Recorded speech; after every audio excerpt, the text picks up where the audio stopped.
सहनौ भुनक्तु सह वीर्यं करवावहै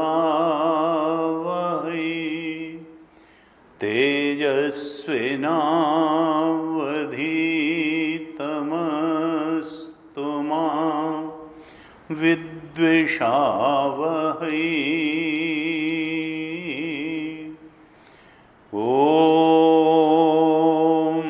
शान्तिः शान्तिः शान्तिः।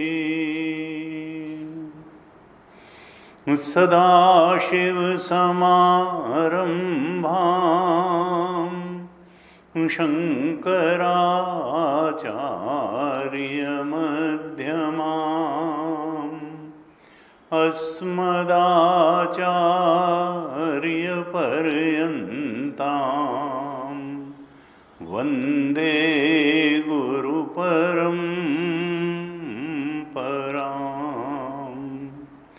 अज्ञानतिमिरान्धस्य ज्ञानाञ्जनशलाकया चक्षुरुन्मीलितं येन तस्मै श्री गुरवे नमः। तस्मै श्री गुरवे नमः। सच्चिदानन्दरूपाय विश्वोत्पत्त्यादिहेतवे तापत्रयविनाशाय श्रीकृष्णाय वयं नुमः। यं प्रव्रजन्तमनुपेतमपेतकृत्यं द्वैपायनो विरहकातराजुहाव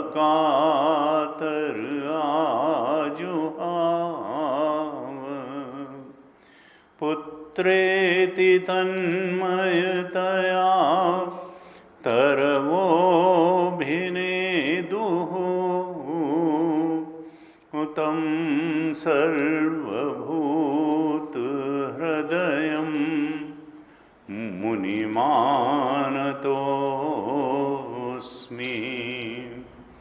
तं सर्वभूतहृदयं मुनिमानतोऽस्मि।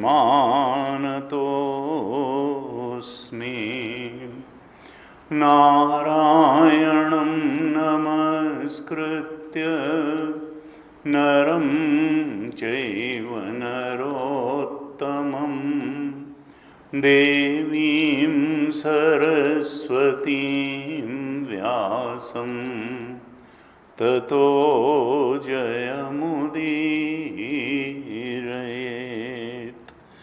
कृष्णाय वासुदेवाय हरये परमात्मने प्रणतक्लेशनाशाय गोविन्दाय नमो नमः। प्रणतक्लेशनाशाय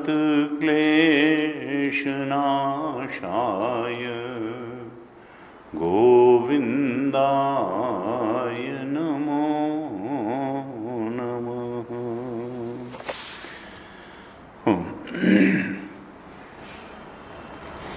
श्रीमद् भागवत महापुराण के तृतीय स्कंध पर हम चर्चा कर रहे हैं।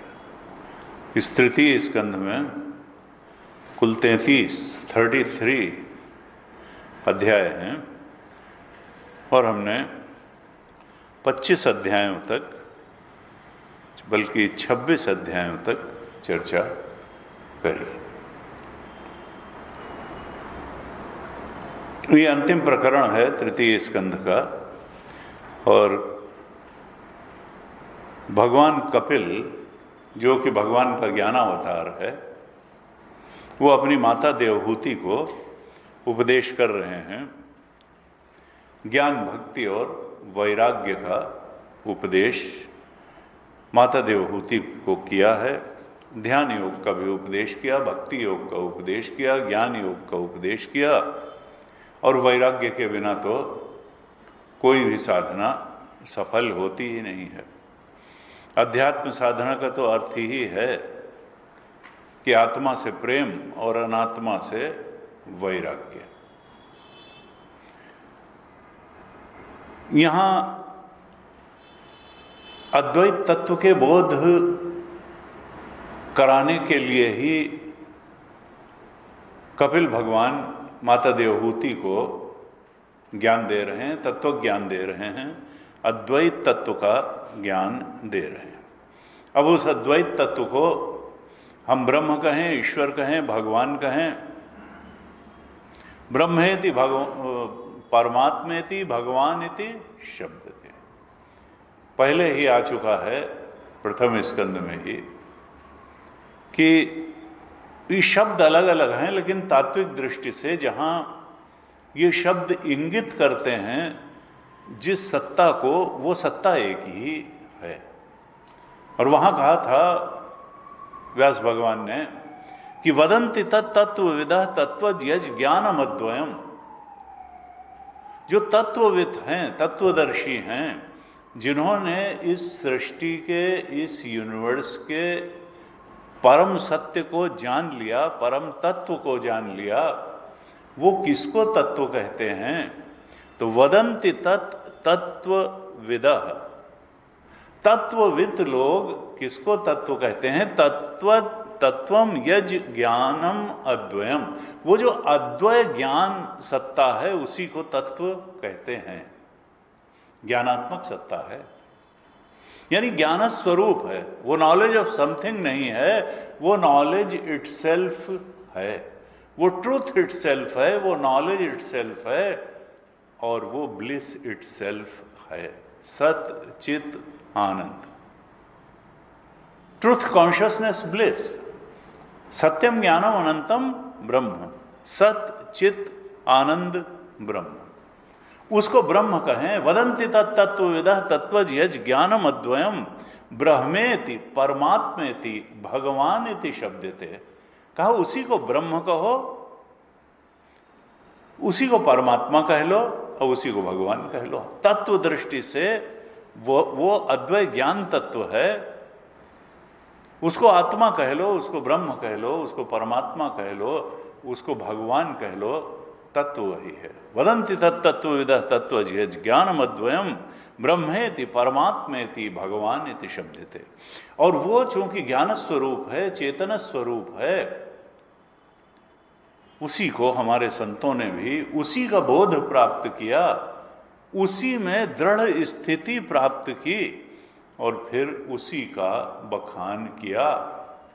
भगवान शंकराचार्य ने उसी का बखान किया, तुलसीदास ने उसी का बखान किया, रमण महर्षि ने उसी का बखान किया, विवेकानंद जी ने उसी का बखान किया, संत ज्ञानेश्वर ने उसी का बखान किया। सब हमारे संतों ने उसको अपने अंदर जान करके, उसको आत्म स्वरूप से जान करके और फिर उसको ब्रह्म स्वरूप से जान करके उस अद्वय तत्व का बोध प्राप्त किया और कहा देखो सत्य तो वही है। तुलसीदास जी ने कहा,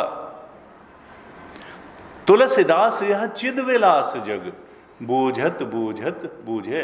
ये जड़ विलास नहीं है, हमको तो जड़ दिखता है क्योंकि इंद्रियां बाहर देखती हैं, संसार जड़ दिखाई देता है, जड़ ही सत्य लगता है, ऑब्जेक्ट ही सत्य लगता है। लेकिन ऑब्जेक्ट नहीं, ऑब्जेक्ट से ज्यादा बड़ा सत्य सब्जेक्ट है। देखने वाला दृष्टा दृश्य से ज्यादा बड़ी और सत्य और महत्वपूर्ण चीज है। दृष्टा सत्य है, जितना दृश्य है वो दृष्टा की दृष्टि में ही है। वेदांत ये कहता है। स्वप्न कहाँ था? स्वप्न देखने वाला सत्य था या स्वप्न का दृश्य सत्य था? स्वप्न देखने वाला सत्य था, स्वप्न का दृश्य सत्य नहीं था। हाँ, अज्ञानी दृष्टा को स्वप्न का दृश्य अवश्य सत्य लग रहा था। क्यों? क्योंकि दृष्टा पे नजर ही नहीं थी, नजर तो सारी की सारी दृश्य पर ही थी। जागृत के दृष्टा की भी यही बात है। जब दृश्य पर सारी नजर है, संसार पर सारी नजर है, संसार के टेम्पटेशन और फियर पर सारी नजर है, संसार के राग और द्वेष पर सारी नजर है, तो दृष्टा ज्यादा बड़ा सत्य है और ये सब कुछ दृष्टा की नजर में है, दृष्टि में है। ये बात ही भूल जाती है, दृष्टा का महत्व ही भूल जाता है, दृष्टा का सत्यत्व भूल जाता है, दृष्टा ही चैतन्य है ये भूल जाता है, और दृष्टा ही सुखद स्वरूप है ये भूल जाता है। हम दृश्य के महत्व में उलझ जाते हैं और दृष्टा के महत्व को भूल जाते हैं। चेतन के महत्व को भूल करके जड़ को महत्व देने लगते हैं। तो तुलसी बाबा ने कहा कि इसके लिए क्या जरूरत है? उन्होंने कहा भक्ति की जरूरत है, और भगवान शंकराचार्य ने कहा भक्ति का मतलब है आत्मचिंतन, आत्मज्ञान, आत्म प्रेम। तुलसीदास जी ने कहा रघुपति भगति वारि छालित जल बिनु प्रयास ही सूझै, और तुलसीदास यह चिद विलास जग बूझत बूझत बूझै। ये चिद विलास है जग, जड़ विलास नहीं है। अज्ञानी दृष्टा को ये जड़ विलास दिखाई देता है, वास्तव में ये आत्मा का विलास है, परमात्मा का विलास है, ये चेतन का विलास है। लेकिन कैसे मालूम पड़े कि ये चेतन का विलास है? कहा रघुपति भगति वारि छालित जल। जब भगवान की भक्ति रूपी जल से हमारे नेत्र स्वच्छ हो जाएं, तब उन नेत्रों को ये जड़ विलास नहीं चिद विलास दिखाई देगा। रघुपति भगति वारि छालित जल, प्रक्षालित हो जाएं हमारी दृष्टि भगवान की भक्ति से, क्योंकि अभी तो संसार की आसक्ति से भ्रमित है दृष्टि, भगवान की भक्ति से शुद्ध नहीं है दृष्टि। अगर भगवत भक्ति करते करते, आत्मचिंतन करते करते, स्वरूप चिंतन करते करते हमारी दृष्टि स्वच्छ हो जाए, निर्मल हो जाए, पवित्र हो जाए, सात्विक हो जाए, तब हमको चिद विलास ही दिखाई देगा। जड़ तो सुपर इम्पोजिशन है। सपने में भी जड़ विलास लग रहा था, वो कुछ नहीं था, मन का खेल था, किरणों का खेल था। रघुपति भगति वारि छालित जल बिनु प्रयास ही सूझे, और तुलसीदास यह चिद विलास जग बूझत बूझत बूझे। छांदोग्य उपनिषद में कहा सदैव सौम्य इदम अग्रे आसीत एक मेवा द्वितीयम। हे श्वेत केतु, इस सृष्टि रचना के पूर्व एक सत्य ही था, और वो सत्य चेतन में था और आनंद भी था। सत्य से सत्य ही पैदा होता है, चेतन से जड़ नहीं पैदा हो सकता है। जड़ की प्रतीति जरूर हो सकती है चेतन में, लेकिन चेतन बदल के जड़ नहीं बनेगा। सदैव सौम्य इदम अग्रे, एक चेतन ही था, सत्य ही था, एक और अद्वितीय था।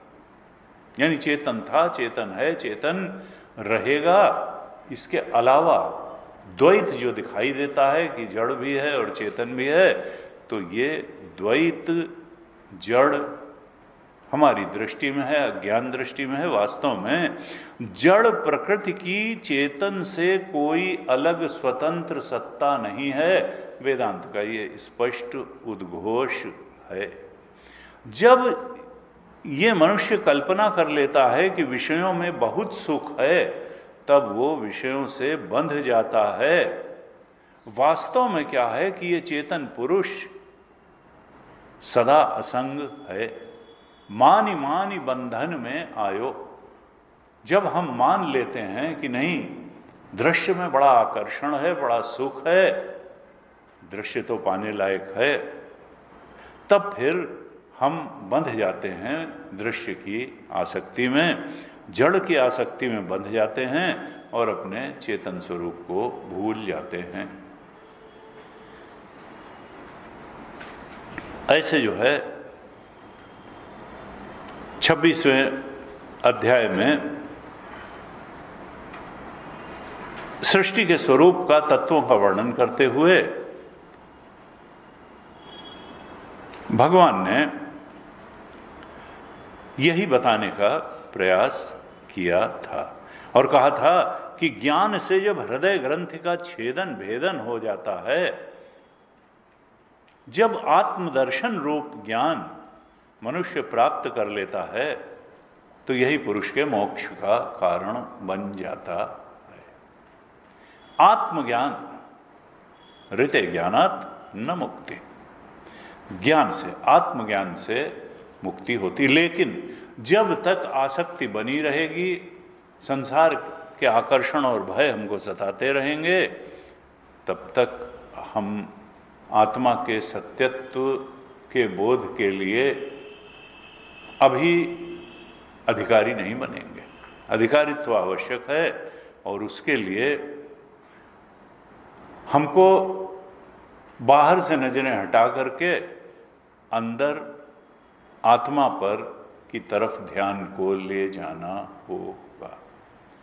अनात्म से दूरी बनानी होगी, अनात्म से वैराग्य करना पड़ेगा और आत्म चिंतन में गहराई से डूबना पड़ेगा।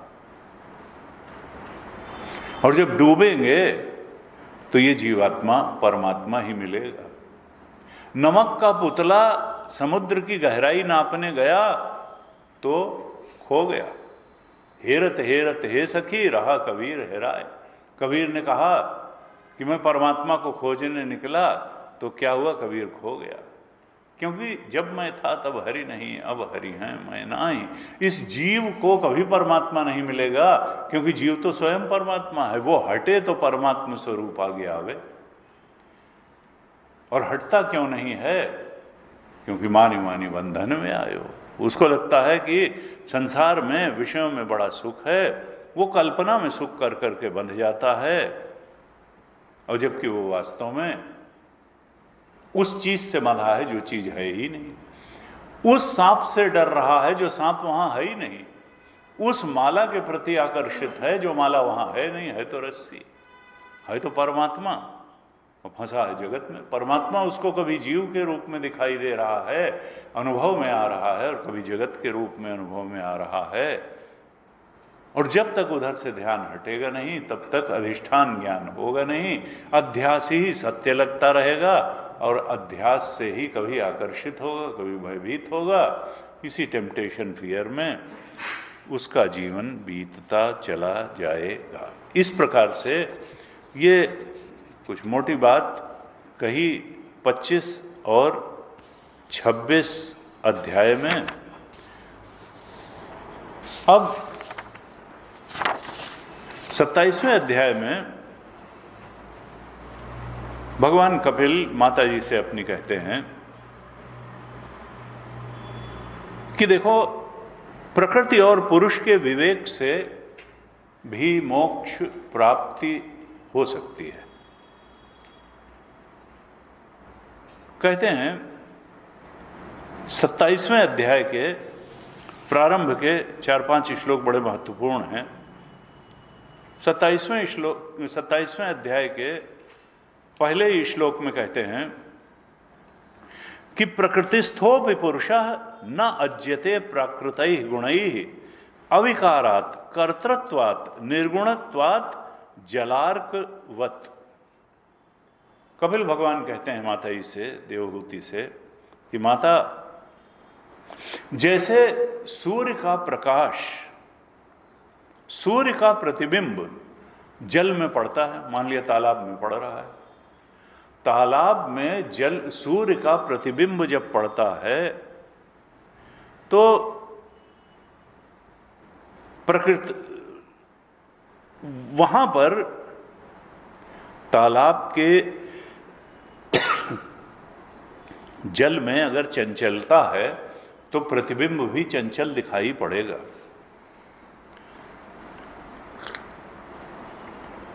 जल का गुणधर्म होगा कि जल कभी चंचल होगा, कभी शीतल होगा, लेकिन जो सूर्य का प्रतिबिंब पड़ा हुआ है वो प्रतिबिंब भी हिलता हुआ दिख सकता है, लेकिन उससे जो नभस्थ सूर्य है उसका न तो चंचलता से कोई संबंध है, न शीतलता से कोई संबंध है, वो तो जैसा का तैसा आकाश में है। यहाँ तक कि जो उसका प्रतिबिंब पड़ा हुआ है वो भी न चंचल है न शीतल है। वो अगर चंचल दिखता है तो जल की चंचलता के आरोपण के कारण दिखता है। जल अर्कवत, जल में पड़े सूर्य के प्रतिबिंब के समान। कहा प्रकृति स्थोपि पुरुष, ये पुरुष जो है चेतन जड़ प्रकृति में स्थित होता है। तीनों शरीर प्रकृति निर्मित हैं, माया निर्मित हैं, त्रिगुण से बने हुए हैं, कारण शरीर भी, सूक्ष्म शरीर भी, स्थूल शरीर भी। जब इन तीन शरीरों में चेतन बंध जाता है और इन तीन शरीरों को ही अपना स्वरूप समझने लगता है, अन्योन्याध्यास हो जाता है, आत्मा की चेतनता शरीरों में आ जाती है और ये शरीर चेतन जैसे लगने लगते हैं, और इन शरीरों की सीमाएं, परिच्छिन्नता आत्मा पर आरोपित हो जाती है। वह चेतन जो एक अखंड सर्वव्यापक था वो तीनों शरीरों में कैद चेतन के रूप में अनुभव में आने लगता था। जो ब्रह्म चेतन था, एक अखंड सर्वव्यापक चेतन था, वो जीव चेतन शरीरों में कैद चेतन के रूप में अनुभव में आने लगता है। अहम चेतन के रूप में अनुभव, हम अहंकार के रूप में उसका अनुभव करने लगते हैं, तो अन्योन्याध्यास हो जाता है।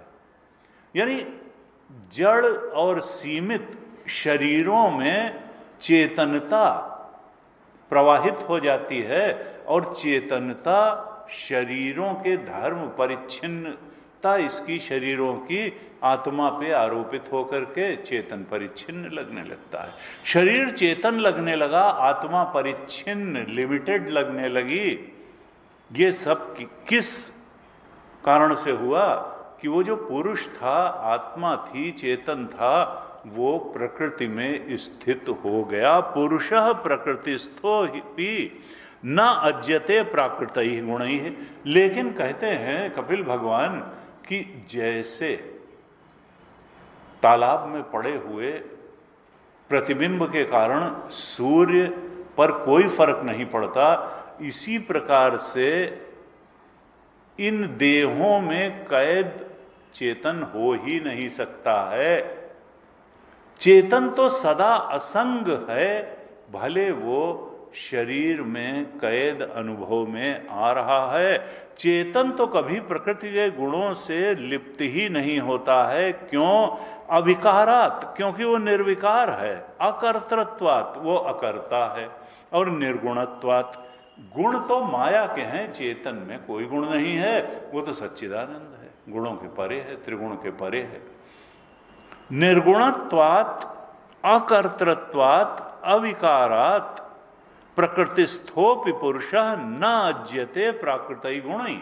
वो प्रकृति के गुणों से बद्ध होता ही नहीं, लिप्त होता ही नहीं है। लेकिन हुआ क्या? हो तो सकता नहीं, चेतन कहाँ जड़ से लिप्त होगा, जड़ की कोई ऐसी सत्ता ही नहीं है। लेकिन सुनो तात यह अकथ कहानी, समुझत बने न जाए बखानी। जड़ चेतन ही ग्रंथि परि गई, यद्यपि मृषा छूटत कठिनई। तब ते जीव भयो संसारी, झूठ छूट न ग्रंथि न होई। सुखारी, ईश्वर अंश जीव अविनाशी, चेतन अमल सहज सुखरासी, सो माया बस भयो गोसाई, बंध्यो कीर मरकट की नाई। बंध तो नहीं सकता है, लेकिन कैसा आश्चर्य है ये कि बंधा पड़ा है। हम तो अपने को शरीर में कैद चेतन ही मान रहे हैं। शुद्ध चेतन, असंग चेतन के रूप में हमने कभी अपना अनुभव किया ही नहीं।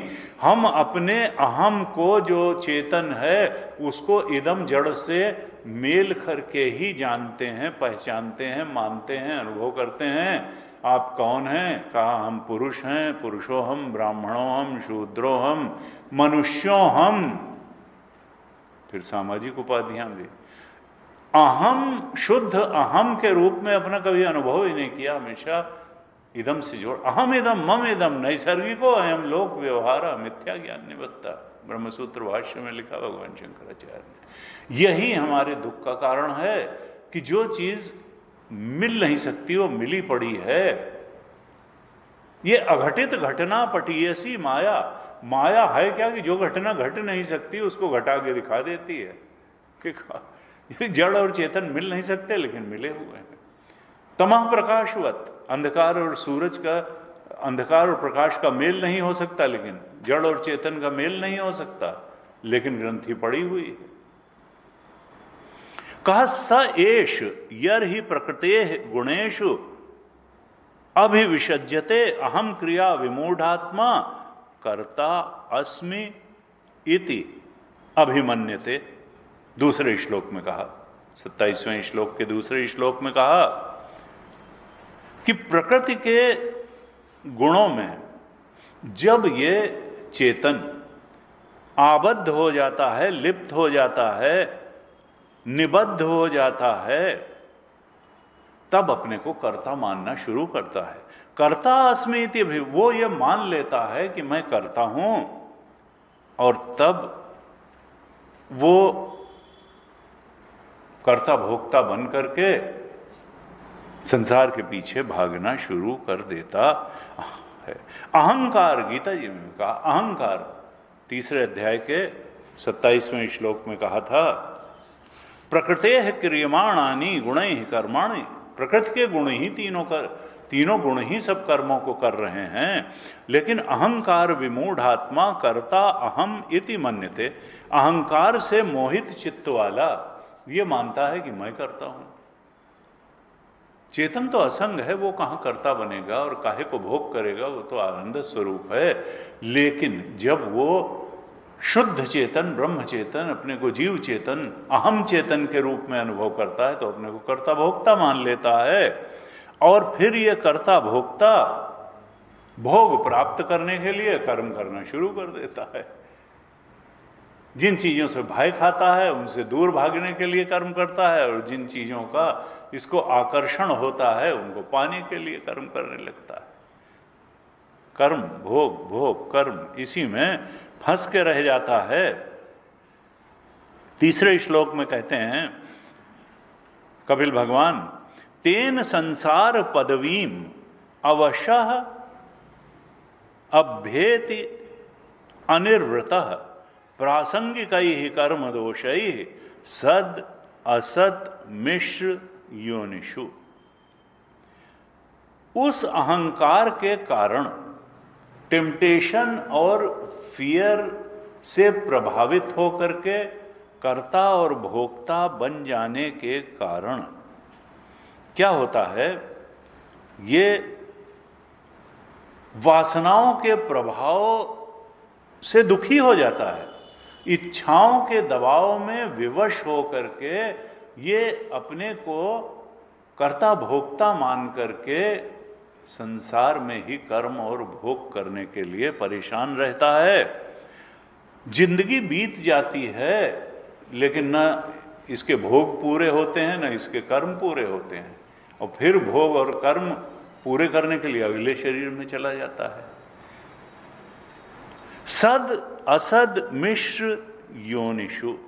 कभी तो ये भोग पूरे करने के लिए निम्न योनियों में चला जाता है, असत योनि, कुकर शूकर पक्षी योनियों में चला जाता है, असद योनि का। और कभी देव योनि, गंधर्व योनि, पितृलोक, उसमें भी जा सकता है, स्वर्ग में जा सकता है। सद असत और कभी मिश्रित कर्मों की परिणाम है मनुष्य योनि, कभी मनुष्य योनि में भी जा सकता है।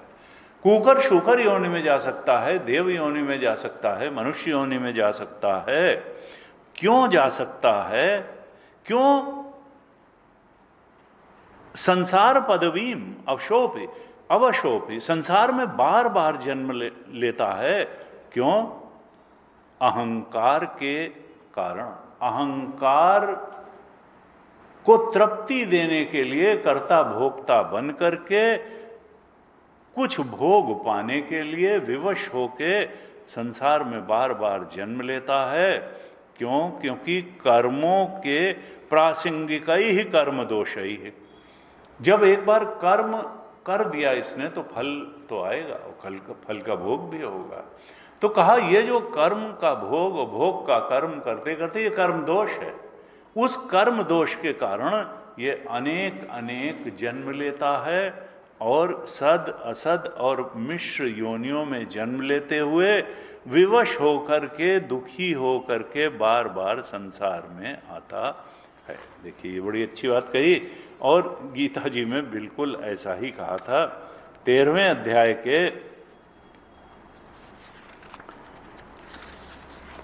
अध्याय के 21वें श्लोक में भगवान ने कहा, पुरुषः प्रकृतिस्थो ही भुंक्ते प्रकृति जान गुणान।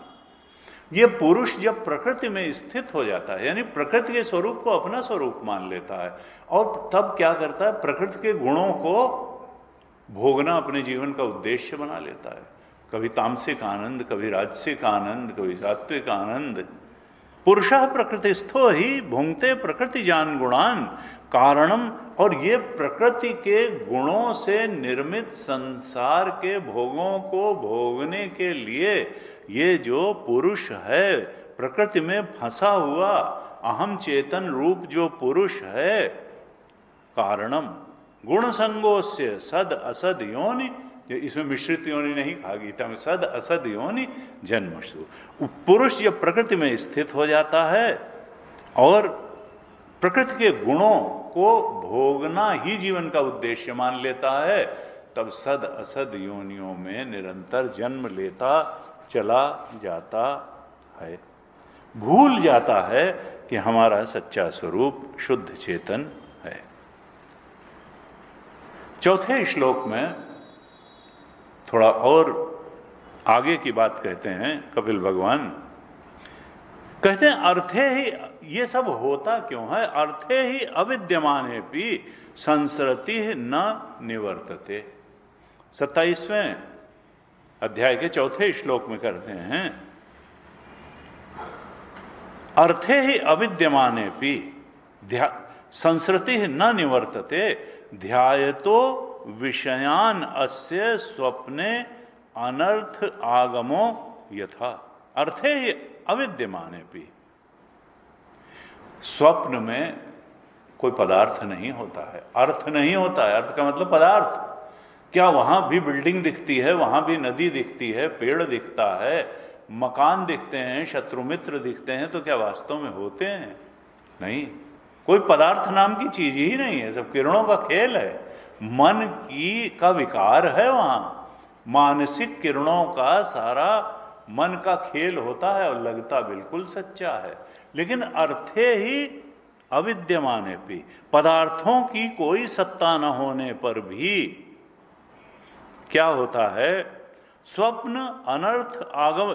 स्वप्न में अनेक अनर्थ प्रकट होते हैं, अनेक प्रकार का कष्ट पाता है ये जीव स्वप्न में, जबकि वहां कष्ट देने वाला न कोई शत्रु नामक पदार्थ है, न मित्र नामक है, न कोई शेर है, न चीता है, न भालू है, न पेड़ है, न कोई बर्फ गिर रही है, न झंझावात है, न पानी में डूबना है, न कि पदार्थ तो है ही नहीं वहां, लेकिन कष्ट अनर्थ खूब पाता है स्वप्न में।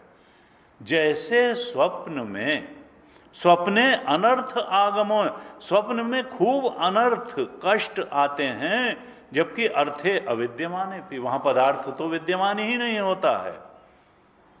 कहा ध्यायतो विषयान। उसी तरह से जागृत में चूंकि ये अहम चेतन क्या करता है, भोगों का चिंतन करता है। ध्यायतो विषयानस्य, जागृत अवस्था में भी वो सोचा इस बात में बड़ा मजा है, इस बात में बड़ा सुख मिल जाएगा। ध्यायतो विषयानस्य, भोगों का चिंतन लगातार करते रहने के कारण इस जीव का संसृति न निवर्तते, जन्म मरण का चक्र कभी खत्म नहीं होता है। क्यों? वही मानी मानी बंधन में आयो। चूंकि ये संसृति जन्म मरण का चक्र नहीं, तो यानी मूल बात क्या कहना चाहते हैं कि जीव क्यों संसरण में पड़ा हुआ है, क्यों दुख में पड़ा हुआ है, क्यों अनर्थ भोग रहा है, स्वप्न में भी और जागृत में भी। चूंकि ये चिंतन डीप स्लीप में होता ही नहीं, वृत्ति ही नहीं होती, इसलिए डीप स्लीप में सब कोई कहता है सुख से सोया, और आत्मा तो सुख स्वरूप ही है। ये जो दो अवस्थाएं हैं, स्वप्न और जागृत, इसी में व्यक्ति दुख का भोग करता है। सुषुप्ति में कोई दुख नहीं है, आत्मा में कोई दुख नहीं है। स्वप्न में दुख है, जागृत में दुख है। क्यों दुख है? क्योंकि चिंतन गलत जगह और गलत तरीके से कर रहा है। स्वप्न में तो हम कुछ, वो तो भोग अवस्था है, कोई हम इनिशिएटिव ले करके, विवेक जागृत नहीं है। स्वप्न में हम कोई साधना नहीं कर सकते, कोई सत्संग नहीं कर सकते। कोई अगर जागृत में कर रखा है तो स्वप्न में भी वही दिखाई देगा। अगर जागृत में नहीं किया है तो, यानी जागृत में हम जो करना चाहिए वो चिंतन न करके वो चिंतन करते हैं जो हमारे दुख का कारण बन जाता है। और दुख का कारण बनने वाला चिंतन क्या है? संसार में सुख बुद्धि रख करके चिंतन करना। सुख बुद्धि रख करके चिंतन करते हैं, भोगों का चिंतन करते हैं, ध्यायतो विषयान करते हैं, और इस कारण दुख उठाते हैं, जागृत में भी और स्वप्न में भी। डीप स्लीप में तो दुख है नहीं, क्योंकि कोई चिंतन की बात नहीं है और आत्मा चिंतन करती नहीं, आत्मा तो आनंद स्वरूप है।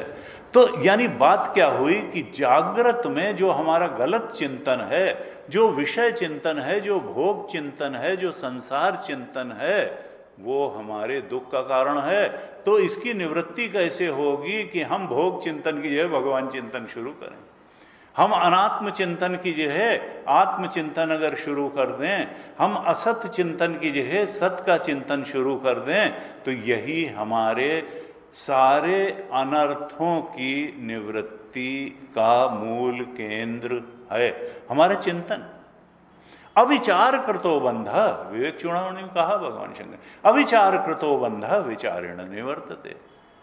ये अविचार के कारण ही, गलत विचार के कारण ही ये जीव बंधन में पड़ा हुआ है, दुख कष्ट में पड़ा हुआ है।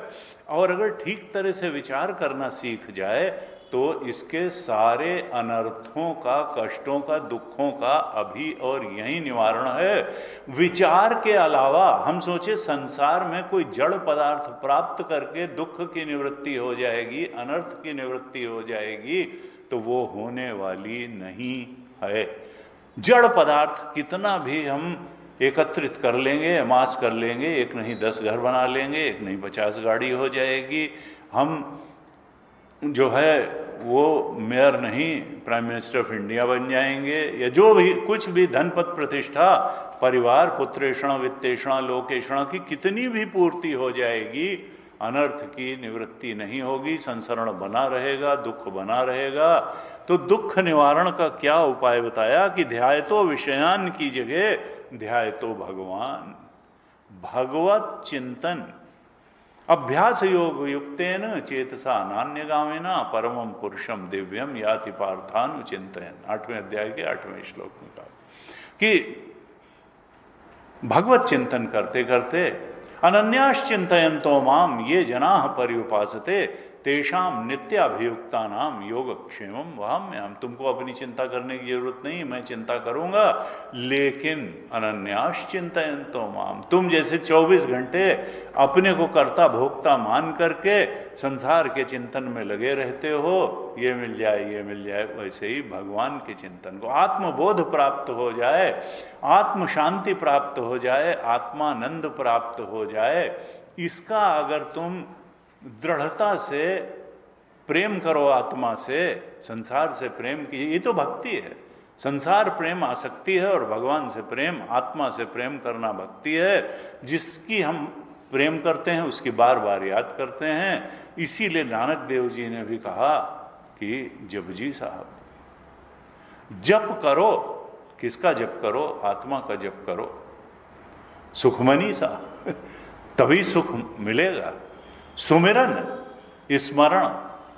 स्मरण करो, सुमिरन करो। हम संसार का सुमिरन करने में ही लगे रहते हैं, और सुमिरन तो असत है। संसार असत से आज तक किसी को कुछ मिला नहीं। सत का सुमिरन करना पड़ेगा, आत्मा का, भगवान का।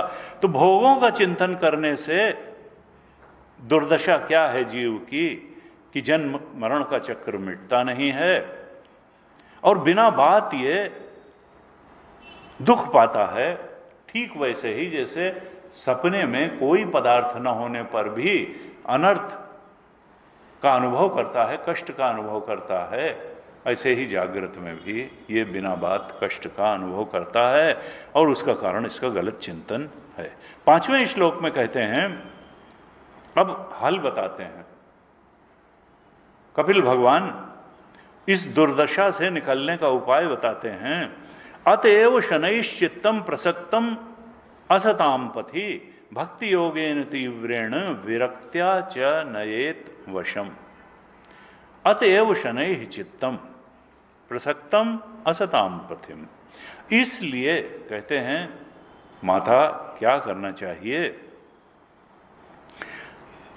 धीरे धीरे, शनैः शनैः, धीरे धीरे, प्रसक्ताम असताम पथि।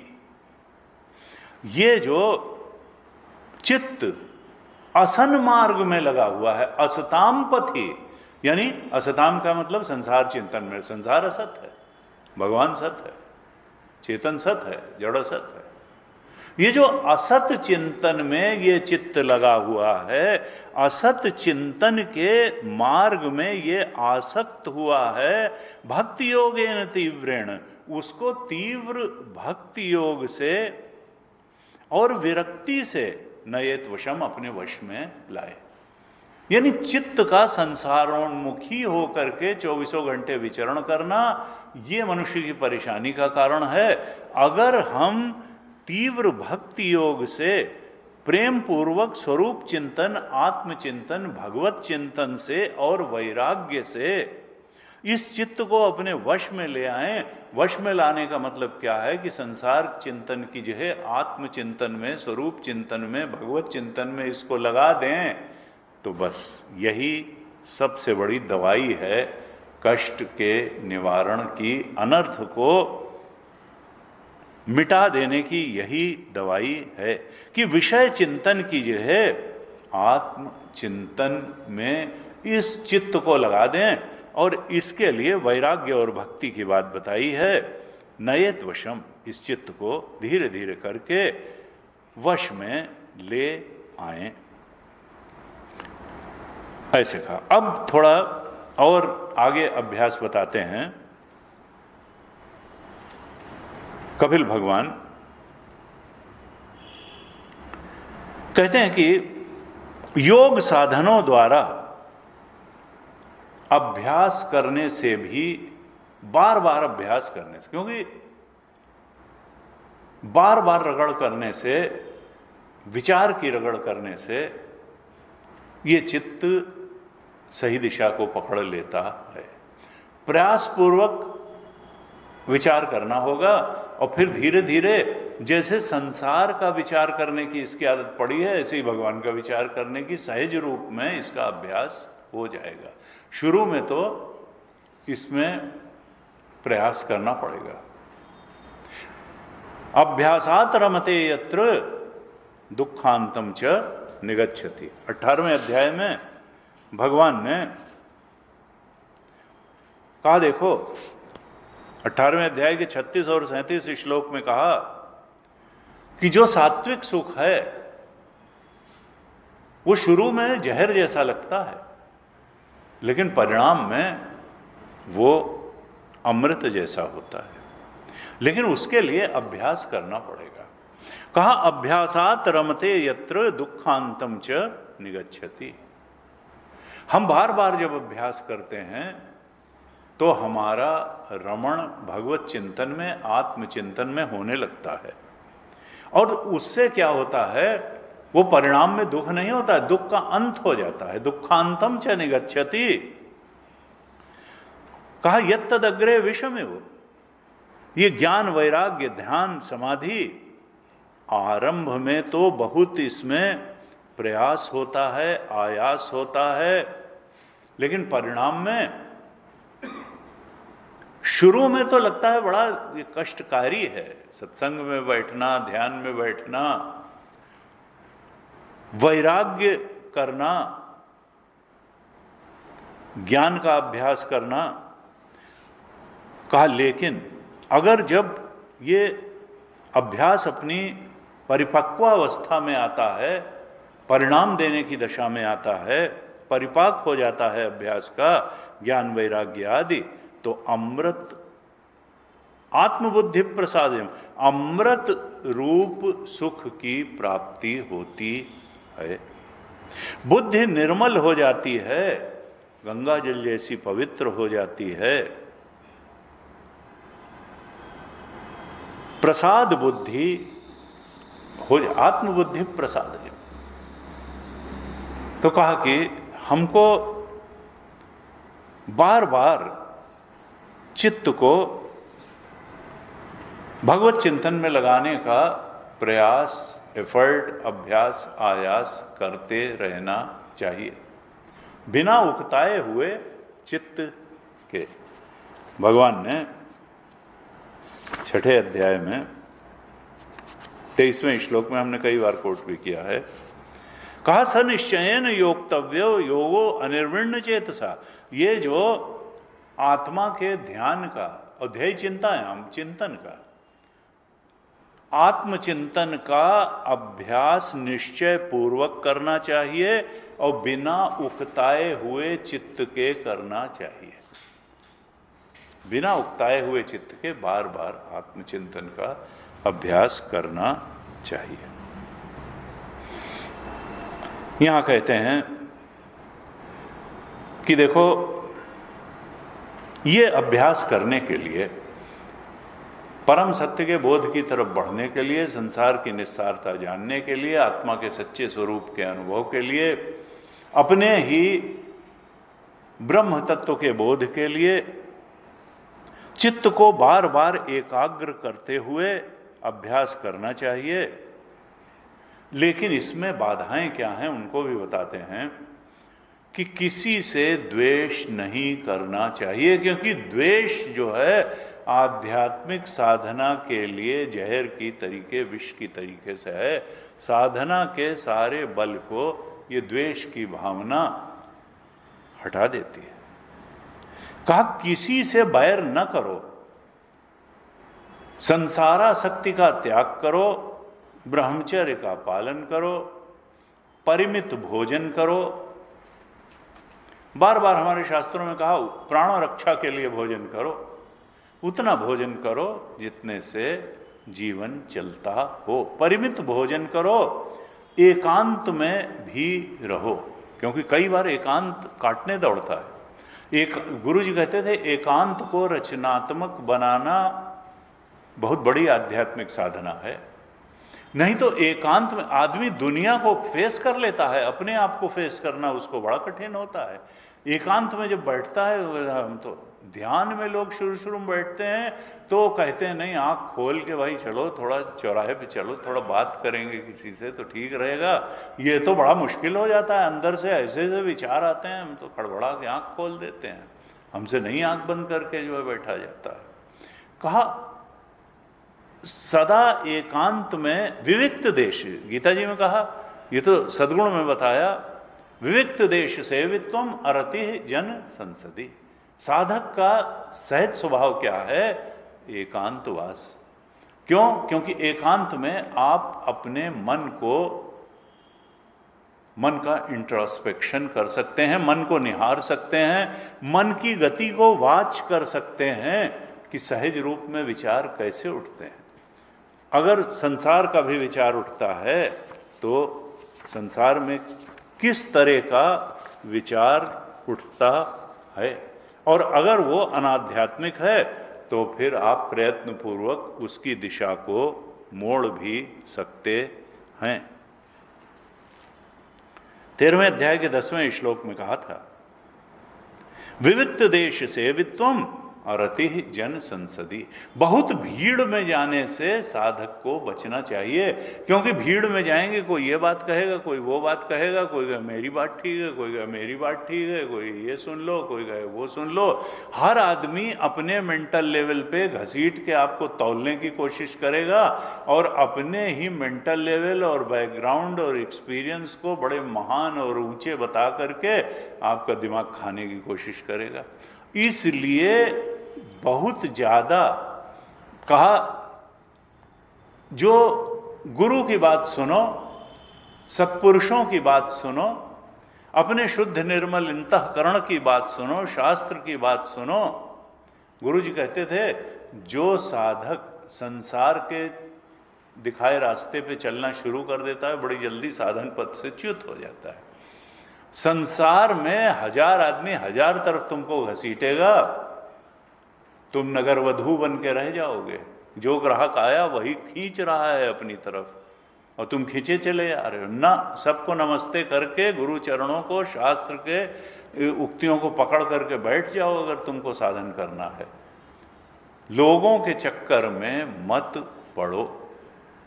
लोगों के चक्कर में पड़ोगे तो लोगों जैसे ही हो करके चले हो जाओगे।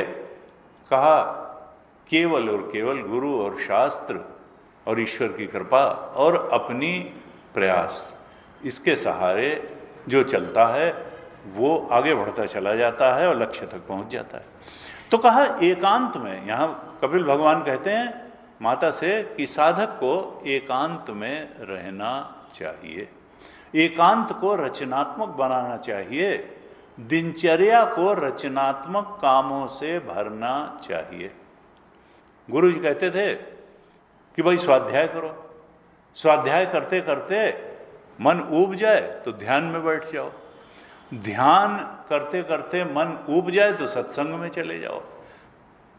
आजकल तो मोबाइल और सीडी और डीवीडी और पेन ड्राइव पता नहीं कितना है। अगर सत्संग करते करते मन ऊब जाए तो फिर से स्वाध्याय करने लगो, भजन कीर्तन कर लो, भजन कीर्तन सुन लो, पूजा कर लो।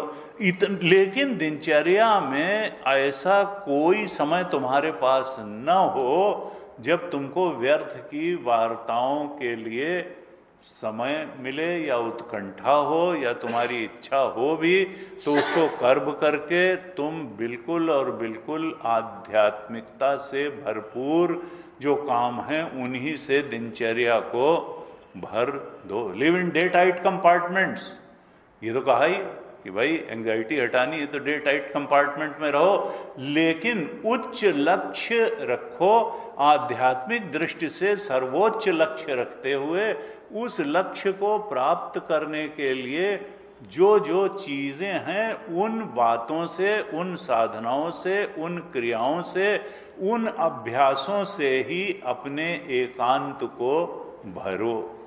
व्यर्थ की गप्पबाजी में नहीं, घूमने टहलने, गप करने, अनर्गल बातें करने, अनाध्यात्मिक बातें सुनने, अनाध्यात्मिक बातें करने, अनाध्यात्मिक प्रकरणों को व्यर्थ में ध्यान देने उन पर कि अच्छा वहाँ क्या हुआ, लाओ जरा देखें तो वो क्या चल रहा है भाई, पार्लियामेंट में क्या चल रहा है। पार्लियामेंट, तुमको कोई रेलवे मिनिस्टर नहीं बनाने वाला है, तुम चाहे जितना ज्ञान रख लो कि पार्लियामेंट में क्या हुआ। अरे ठीक है, थोड़ा बहुत सुन लो भाई क्या हुआ थोड़ा संसार में, लेकिन अब उसी को लक्ष्य बना लेना ना।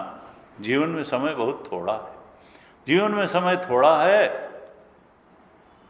और कुछ कह नहीं सकते कि कब किसका समय आ जाए। इसलिए जितना समय है उसका पूरा उपयोग होना चाहिए। कहा सदा एकांत में रहो, शांत स्वभाव रहो, सबके मित्र बन करके रहो, किसी से बैर मत करो। हम कई बार ये गलती करते हैं कि नहीं साहब, बच्चे तक कहते हैं, उनका भाई इतना गुस्सा है, अरे तो हम क्या करें, उसने गुस्सा दिला दिया, वो तुम्हारा मास्टर है कि उसने गुस्सा दिला दिया? किया तो तुमने। तो उनका ना, हमको बैर नहीं करना है।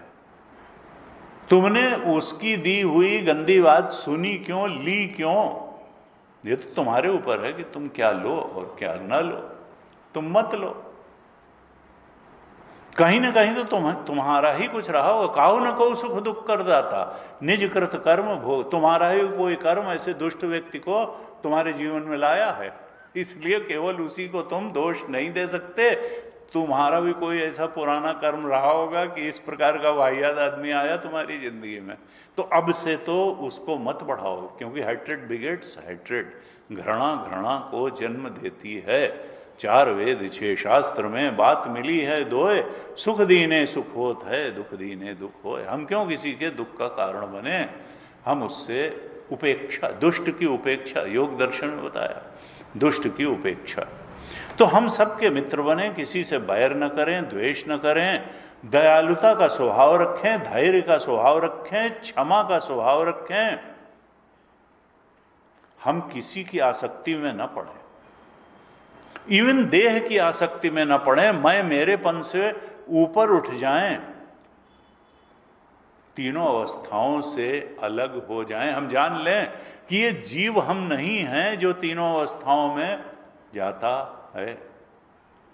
जागृदाति अवस्थाएं भी बुद्धि की हैं, हमारी नहीं हैं, चेतन की नहीं हैं। चेतन तो तीनों अवस्थाओं का अधिष्ठान है जिस पर ये अवस्थाएं खेल रही हैं, ये जान लें। बुद्धि से अपने को अलग देख लें और कोशिश करें देखने की, और ये जान लें कि ये तीनों अवस्थाएं बुद्धि की हैं। एक में जागृत बुद्धि है, एक में डल बुद्धि है, एक में वृत्ति लीन ही हो गई है सुषुप्ति में, स्वप्न में डल हो गई है, यहाँ विवेक जागृत है जागृत अवस्था में। लेकिन तीनों का अधिष्ठान तो आत्मा है। बुद्धि में जो जानने की ताकत है वो तो आत्मा से आई है, जो सत्य बुद्धि है शरीरों में तो आत्मा से आई है, जो सुख है ये तो आत्मा का धर्म है। कहा जो भक्त है, जो ज्ञानी है, वो परमात्मा के सिवा और कोई वस्तु नहीं देखता है। ये सुपर इम्पोजिशन है, ये संसार रज्जु सर्पवत है। यन्माया वशवर्ति विश्वमखिलम ब्रह्मादिदेवासुरा यत् सत्वादि अमृषैव भाति सकलम रज्जौ यथा अहेर भ्रम। तुलसीदास जी ने कहा बालकांड के शुरू में, जैसे रस्सी में सांप का भ्रम हो जाता है, रज्जौ यथा अहेर भ्रम, वैसे ही अधिष्ठान तो ब्रह्म है, उसमें माया जनित ये संसार सर्पवत प्रतीत हो रहा है। उनकी माया के वश में सब कुछ है। यन माया वशवर्ती विश्व मखिलम ब्रह्मादि, ब्रह्मा विष्णु और महेश भी उनकी माया से ही उत्पन्न देव शक्तियां हैं। ब्रह्मादि देवासुरा यत सत्वादि, सत्य वही है, जासु सत्य था, उनके सत्यत्व से ही सब कुछ सच्चा सच्चा लग रहा है नहीं सच्चा, है तो असत। यत सत्वादि अमृषैव, लगता है जैसे झूठा नहीं है, अमृषा है मृषा झूठा।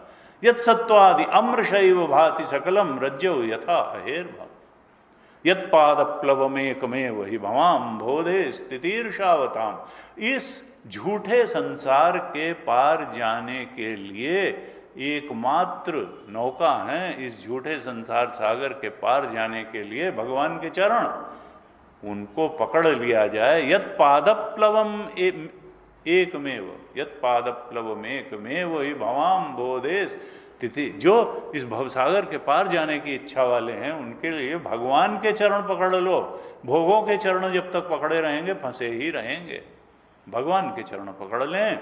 यत पादप्लवमेकमेव वही भवाम बोधे स्थितिर्षावताम वंदे हम तम अशेष कारण परम रामाख्यमीशम हरिम। तुलसीदास जी कहते हैं वो अशेष कारण है। ज्ञानी के लिए जब संसार मिट जाता है, जागृत अवस्था भी मिथ्या है, स्वप्न अवस्था भी मिथ्या है, सुषुप्ति भी मिथ्या है, अधिष्ठान आत्मा परमात्मा ही सत्य है। जब इस बात का बोध हो जाता है तो उस आत्मबोध को ही राम बोध कहते हैं, कृष्ण बोध कहते हैं, ईश्वर का बोध कहते हैं। यत्पादप्लवमेकमेव हि भवाम बोधे स्थितिर्षावताम वंदे हम तम अशेष कारण। ये सब झूठी बातें खत्म हो जाएंगी। जो इनका कारण है, राम जी हैं, आत्मा है, परमात्मा है, ब्रह्म है, वही बचेगा। तम अशेष कारण परम, वही परम कारण है सब कुछ का। रामाख्यमीश, उसी को मैं राम कहता हूँ, उसी को ईश्वर कहता हूँ, उसी को हरि कहता हूँ, उसी का नमन करता हूँ। रामाख्यमीशम हरि वंदे हम, उसी की वंदना करूंगा पूरी रामायण में। यानी तुलसीदास जी का हिसाब बिल्कुल स्पष्ट है। राम ब्रह्म परमारथ रूपा अभिगत अकथ अनादि अनूपा। वो जो ब्रह्म है, जो तीनों अवस्थाओं का जागृत का अधिष्ठान है, उसी को राम कह रहा हूँ। उसी को पाना है, उसी को समझना है, उसी में स्थित होना है। वही परमात्मा है, वही आत्मा है, वही राम है, वही हमारा स्वरूप है। कहा जो बोध प्राप्त हो गया, सत्य के बोध को उपलब्ध हो गया, वो फिर परमात्मा के सिवा और कोई वस्तु नहीं देखता है। हनुमान जी से लोगों ने पूछा आपका और भगवान का संबंध क्या है, बल्कि भगवान ने ही पूछा, हमारा तुम्हारा रिश्ता।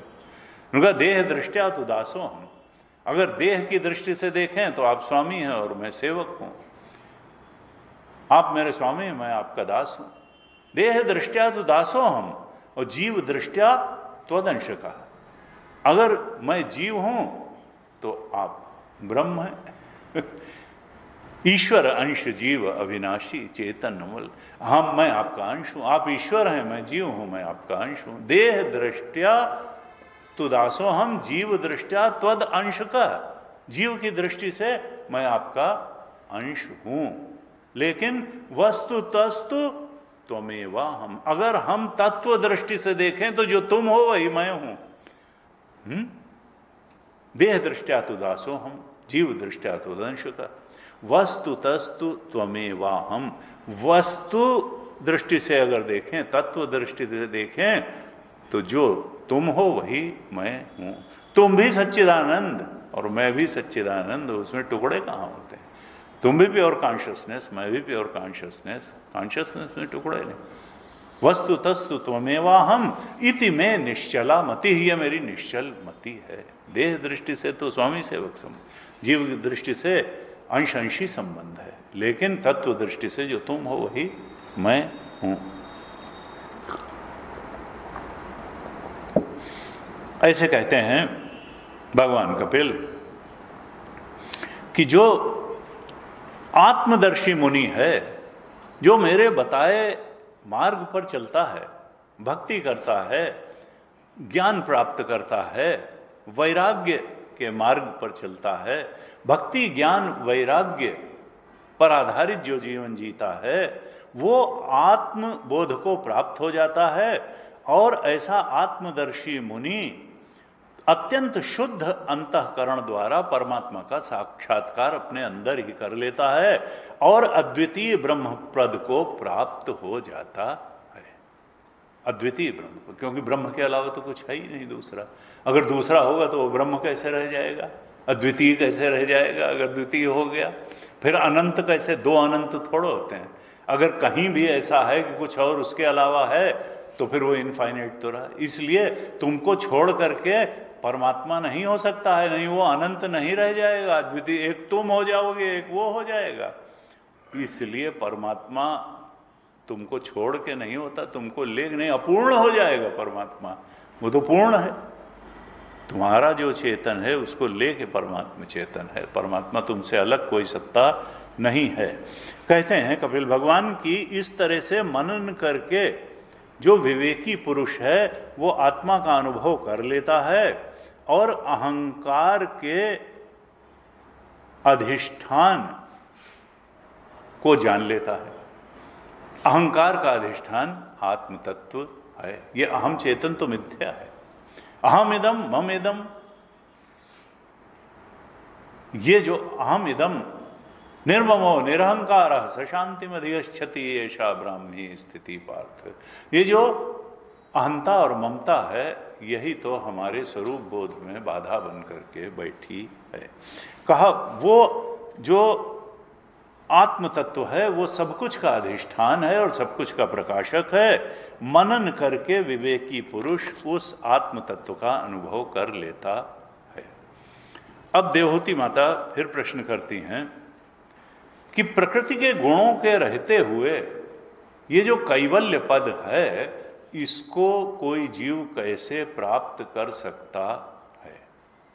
अब इसका उत्तर देते हैं कपिल भगवान और साधना का एक क्रम बताते हैं। कहते हैं, माता जी, स्वधर्म पालन द्वारा व्यक्ति का अंतःकरण शुद्ध हो जाता है। 21, 22, 23 में श्लोक में बताते हैं। कहते हैं, स्वधर्म का पालन व्यक्ति को करना चाहिए और निष्काम भाव से करना चाहिए, क्योंकि धर्म का पालन भी कई बार व्यक्ति कामना पूर्ति के लिए करता है। नहीं, तब अंतःकरण शुद्ध नहीं होगा, तब कामना की पूर्ति हो जाएगी।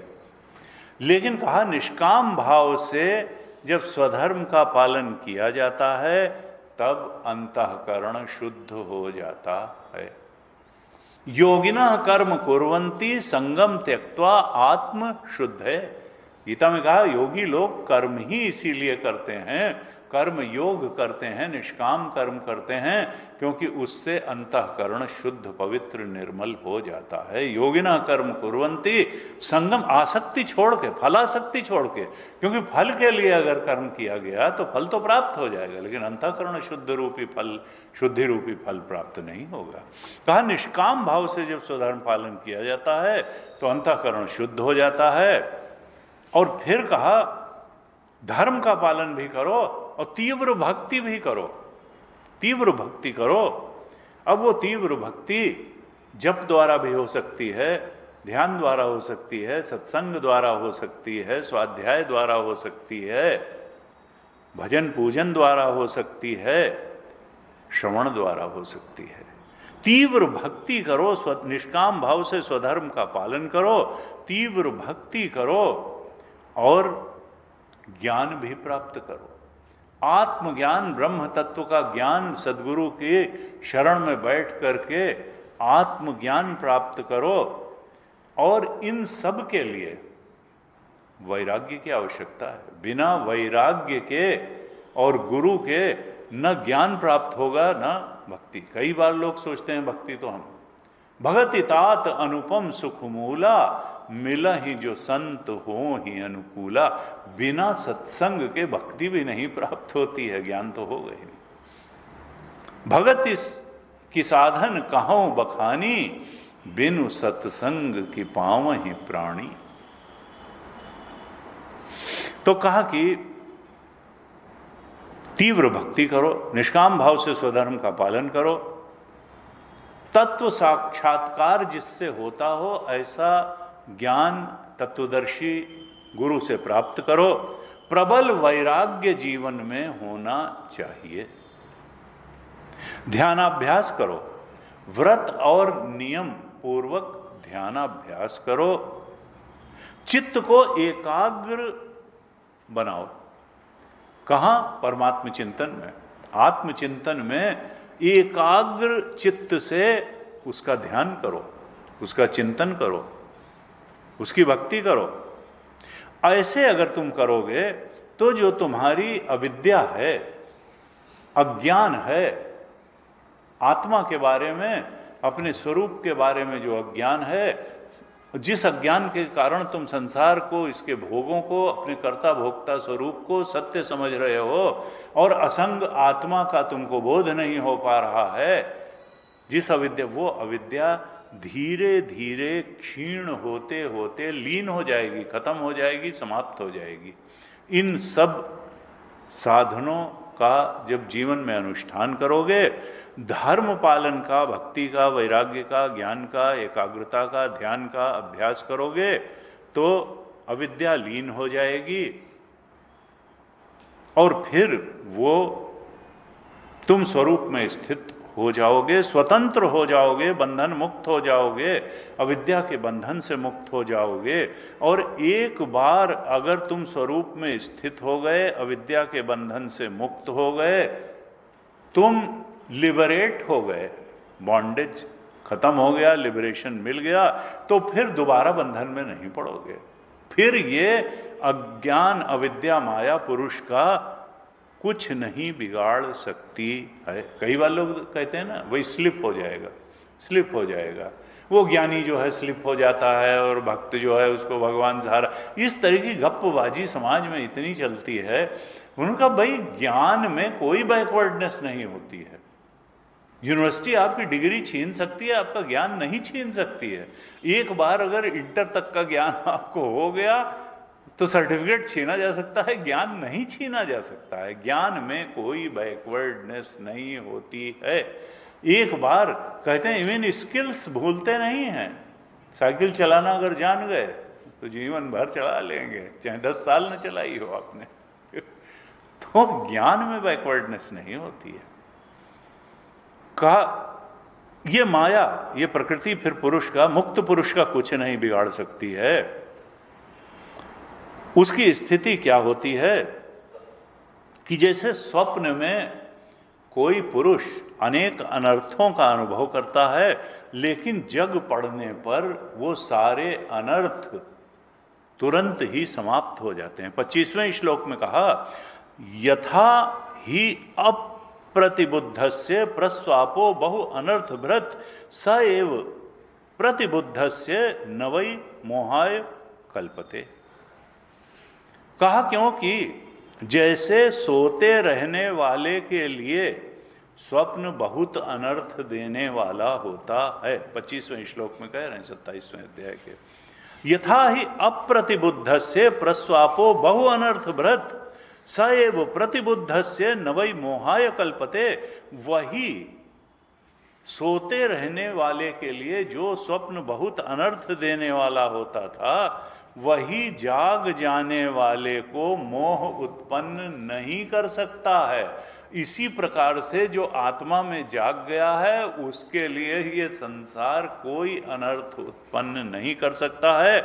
26वें कहा, एवं विदित तत्वस्य प्रकृति मयि मानसम युंजतो न अपकुरुत आत्मा रामस्य कर ही चित। इसी तरह से विदित तत्व से, जिसको तत्व विदित हो गया, जिसको तत्व ज्ञान हो गया है, प्रकृतिर्मयि मानसम, और जो मुझ में ही मयि मानसम मन लगाए रहता है, जो आत्मचिंतन में लगा रहता है, परमात्म चिंतन में लगा रहता है, जिसको तत्व ज्ञान हो गया है, उसका ये प्रकृति कुछ भी अपकार नहीं कर सकती है।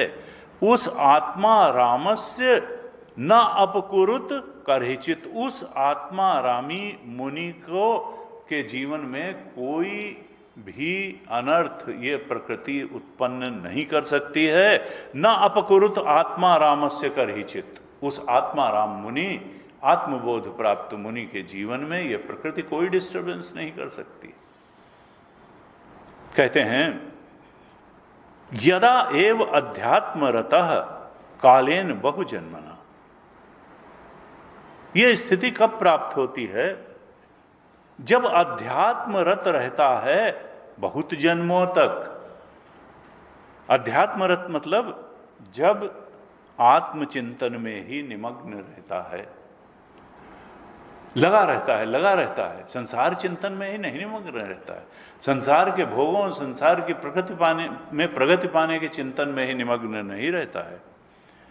यदा एव अध्यात्म रहता है, जब अध्यात्म रत रहता है, आत्मचिंतन में ही निमग्न रहता है, बहुजन्मना, बहुत जन्मों तक, तब सर्वत्र जात वैराग्य, उसको सब कुछ से वैराग्य हो जाता है। जान लेता है कि सत्य क्या है और असत्य क्या है। एक बार अगर हमने जान लिया कि असत्य है, जागने के बाद सपने की किसी बात से राग थोड़ो रह जाता है, बहुत सहज वैराग्य हो जाता है।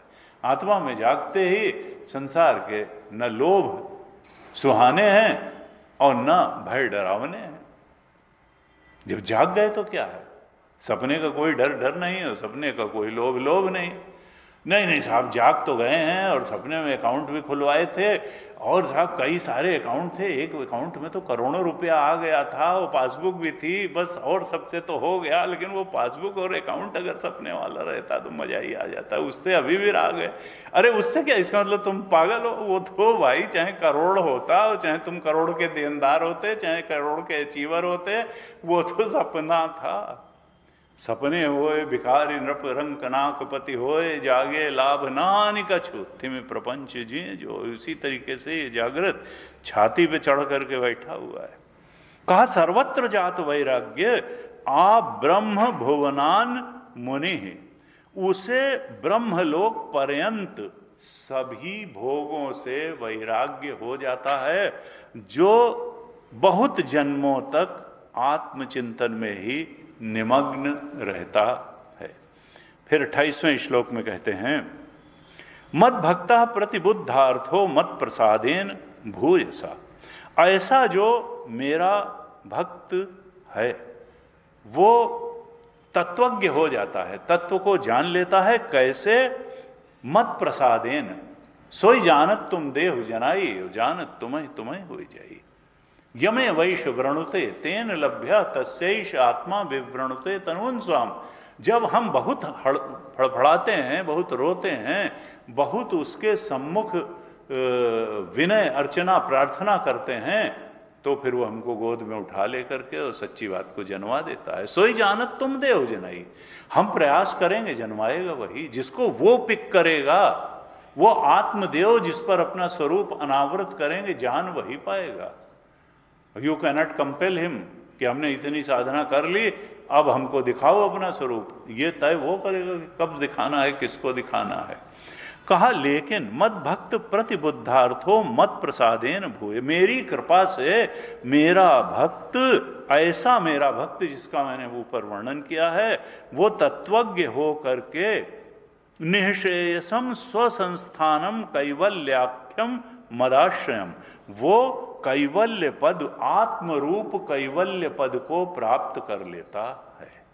मेरा ऐसा भक्त मेरी कृपा से जो आत्मरूप कैवल्य पद है उसको, क्योंकि उन्होंने पूछा था कि प्रकृति के रहते हुए कैवल्य पद कैसे प्राप्त करेगा, तो ये बताया कपिल भगवान ने कि इस तरीके से जब वो साधना करता है तो ऐसा मेरा जो भक्त है वो मेरी कृपा से कैवल्याख्यम में, मेरी कृपा से आत्मरूप कैवल्य पद को प्राप्त कर लेता है। कहते हैं प्राप्नोति ही अंजसा धीर स्वदृशा छिन्न संशय। वो अपने आत्मरूप कैवल्य पद को प्राप्त कर लेता है। कैसे? अंजसा, सहज ही प्राप्त कर लेता है। कोई बहुत उसको उसमें कष्ट नहीं उठाना पड़ता है। और गीता जी में भी ये बात कही थी भगवान ने, ये अनन्य चेता सततम, 14वें श्लोक में, 8वें अध्याय के 14वें श्लोक में कहा था, अनन्य चेता सततम यो माम स्मरति नित्यशः। अनन्य भाव से जो मेरा चिंतन करता है, नित्यशः मेरा स्मरण करता है, सतत स्मरण करता है, तस्या हम सुलभ पार्थ। उसको बहुत कष्ट से नहीं मिलता हूं, सुलभ हो जाता हूं, आराम से मिल जाता हूं। नित्य युक्त से, वो उस योगी को जो मुझसे सतत जुड़ा रहता है, सतत मेरा स्मरण करता रहता है, उसको मैं सुलभ होता हूं। यहां भी भगवान ने वही चीज कही, प्राप्नोति ही अंजसा धीरा। वो सहज ही प्राप्त कर लेता है। जो मेरा ऐसा धैर्यवान भक्त है, वो आत्मानुभव द्वारा, आत्मा के सच्चे स्वरूप के अनुभव द्वारा छिन्न संशय, सारे संशयों से मुक्त हो जाता है कि संसार सत्य है, कि आत्मा सत्य है, कि शरीर से अमरता चाहिए, कि आत्मा की अमरता को जान लेना ही बस पर्याप्त है। संसार के भोगों की क्या पोजीशन है, आत्मज्ञान की क्या पोजीशन है, भक्ति ज्ञान वैराग्य की क्या स्थान है जीवन में, सब जान लेता है। छिन्न संशय यद, और क्या प्राप्त करता है जब वो इस तरीके से कैवल्य पद को, आत्मरूप कैवल्य पद को प्राप्त करता है, तो फिर यद गत्वा न निवर्तन्ते, उस पद को प्राप्त करके फिर लौटना नहीं होता है, फिर पुनरपि जन्म पुनरपि मरणम नहीं होता है। यद गत्वा न निवर्तन्ते योगी लिंग लिंगात विनिर्गमे, क्योंकि उसके लिंग देह का ही नाश हो जाता है, इच्छाएं ही समाप्त हो जाती हैं, तो अब सूक्ष्म शरीर का कोई कारण नहीं है। प्रारब्ध पर्यंत जब तक स्थूल शरीर चलेगा तब तक उसको चलाने के लिए एक आभास रूप में सूक्ष्म शरीर भी रहेगा। कारण शरीर अज्ञान तो नष्ट ही हो चुका है, जब उसका स्थूल शरीर छूटेगा तो सूक्ष्म शरीर भी अनंत में विलीन हो जाएगा, यानी वो अपने ब्रह्म चेतन स्वरूप में स्थित हो जाएगा। इच्छाओं को पूरी करने के लिए अगले देह में नहीं जाएगा, लिंग देह ही नष्ट हो जाएगा। ऐसे भगवान ने कहा, वो कैवल्य स्वरूप को सहज ही प्राप्त कर लेगा। फिर अंतिम 30वें श्लोक में कहते हैं कपिल भगवान की माता जी, अगर वो योगी सिद्धियों में नहीं फंसता है, अणिमादि सिद्धियों में, मायामयी अणिमादि सिद्धियों में नहीं फंसता है, तो उसे मेरा अविनाशी परम पद प्राप्त हो जाता है। क्योंकि अगर स्पिरिचुअल प्रोग्रेस के साथ साथ कहते हैं कोई सिद्धि भी आती है, लेकिन कहिए तात सो परम विरागी, तृण सम सिद्धि तीन गुण त्यागी। तीन गुणों को भी त्याग दो, तीन गुणों से बने हुए संसार में नहीं तो चमत्कार दिखाना व्यक्ति शुरू कर देता है और वहीं फंस के रह जाता है, मुक्ति से हाथ धो बैठता है और वह सिद्धि पा करके रह जाता है। यहाँ सावधान किया कपिल भगवान ने कि अणिमादि सिद्धियों में अगर वो नहीं फंसता है तो फिर वो कैवल्य परम पद आत्मबोध को प्राप्त हो जाता है। ऐसे कहते हैं। आज ही तक ओम पूर्णमदः पूर्णमिदं पूर्णात् पूर्णमुदच्यते पूर्णस्य पूर्णमादाय पूर्णमेवावशिष्यते। ओम शांति शांति शांति। हरि ओम। श्री गुरुभ्यो नमः। हरि ओम।